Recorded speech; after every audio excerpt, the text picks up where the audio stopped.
Banff National Park, Canada is a forested paradise known for its breathtaking scenery. An area of choice for residents and visitors alike, the park came under threat recently due to a devastating fire that was sparked during a prescribed burn gone wrong. Global's Jamie Dahl sweeps us through the scene and tells us all the details. The roadsides were covered in smoldering blackened trees, and helicopters filled with buckets of water, making their way to the areas of highest risk.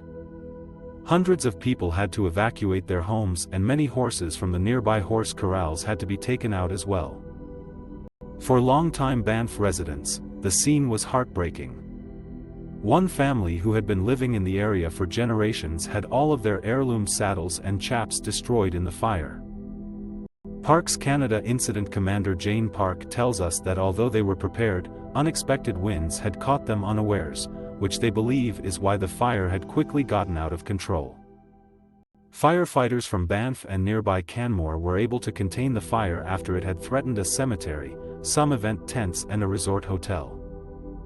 Thankfully, no serious damage was done in these areas and evacuees were allowed to return to their homes in the evening. Prescribed fires are an important part of Banff National Park, used for clearing fuel in old-growth forests and reducing the risk of suffering from bigger wildfires in the future. Banff Fire Department's Silvio Adamo shares his appreciation for the work Parks Canada do in order to keep everyone safe. For some, this incident has served as a wake-up call that tragedies can occur even in the most idyllic of places. Alana Pettigrew, president of the Banff Light Horse Association, affirms this sentiment.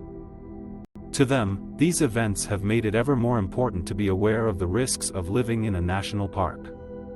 Fire is a risk of nature and one that we should be careful to always prepare for. The resilient people of Banff show us that we can always rise up, no matter how devastating the losses.